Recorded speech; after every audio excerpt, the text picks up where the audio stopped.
Hi అండి, అందరికీ నమస్కారము. నేను మీ మమత. వెల్కమ్ బ్యాక్ టు అమ్మ మొదటి ముద్ద.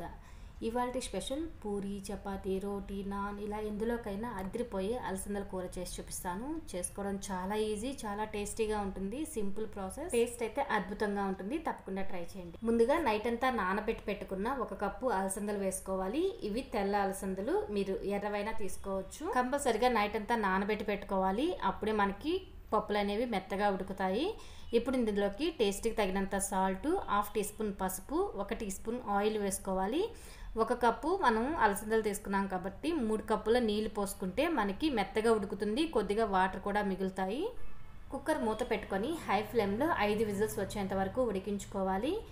ఇప్పుడు చూస్తున్నారు కదా, పప్పులు అనేవి ఎంత మెత్తగా ఉడికాయో. ఈ విధంగా ఉడికితే మనకి పర్ఫెక్ట్గా వస్తుందండి కర్రీ అనేది.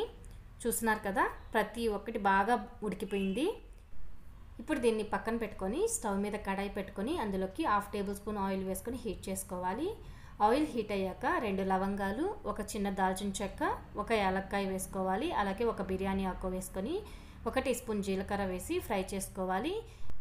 ఇవి వేగాక 1 టేబుల్ స్పూన్ వెల్లుల్లి తరుగు వేసుకోవాలి. అలాగే కరివేపాకు వేసుకొని ఫ్రై చేసుకోవాలి. మరీ ఎర్రగా వేగనవసరం లేదండి, జస్ట్ కొద్దిగా వేగిన తర్వాత ఇప్పుడు ఇందులోకి 1 మీడియం సైజు ఉల్లిపాయ తరుగు వేసుకొని పచ్చివాసన పోయేంత వరకు వేయించుకోవాలి. ఉల్లిపాయలు ఇలా కొద్దిగా వేగిన తర్వాత 1 టీ స్పూన్ అల్లం తరుగు వేసుకొని ఫ్రై చేసుకోవాలి. ఇది మరీ ఎర్రగా వేగనవసరం లేదండి, జస్ట్ 1 నిమిషం పాటు ఫ్రై చేసుకుంటే సరిపోతుంది. ఇప్పుడు ఇందులోకి 2 మీడియం సైజు టమాటాలను సన్నగా కట్ చేసుకొని వేసుకోవాలి. అలాగే కొద్దిగా సాల్ట్ వేస్తున్నాను. మనం పప్పులు ఉడికించుకునేటప్పుడు ఆల్రెడీ సాల్ట్ వేసాము, చూసుకొని వేసుకోండి. 1/2 టీ స్పూన్ పసుపు, 1 టీ స్పూన్ కారం, 1 టీ స్పూన్ ధనియాల పొడి, 1/2 టీ స్పూన్ గరం మసాలా పొడి, 1/2 టీ స్పూన్ వేయించిన జీలకర్ర పొడి వేసుకోవాలి.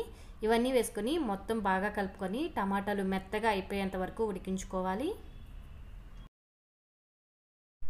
టమాటా ముక్కలు ఇలా పూర్తిగా మెత్తబడిపోయిన తర్వాత ఇప్పుడు ఇందులోకి మనం ముందుగా ఉడికించి పెట్టుకున్న అలసందలు వేసుకోవాలి. అలసందల్లో ఉన్న వాటర్తో సహా వేసుకోండి. సరిపోకపోతే కొద్దిగా వాటర్ అనేది యాడ్ చేసుకోండి.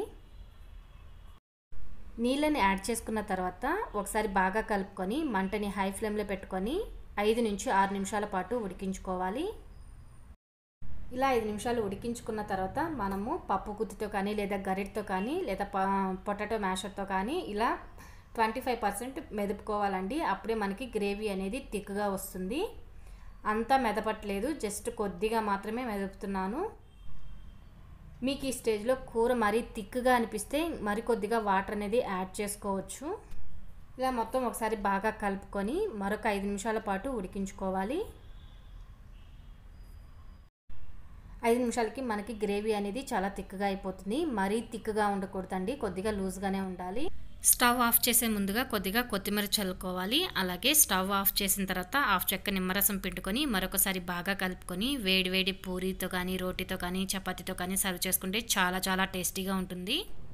అలసందలు హెల్త్కి కూడా చాలా మంచిది, హై ప్రోటీన్ ఉంటుంది. తప్పకుండా మీరు ట్రై చేసి ఎలా ఉందో కామెంట్ చేయడం మాత్రం మర్చిపోకండి. ఈ వీడియో నచ్చితే లైక్ చేయండి. ఈ ఛానల్ ఇంకా సబ్స్క్రైబ్ చేసుకోకపోతే సబ్స్క్రైబ్ చేసుకోండి. Thanks for watching.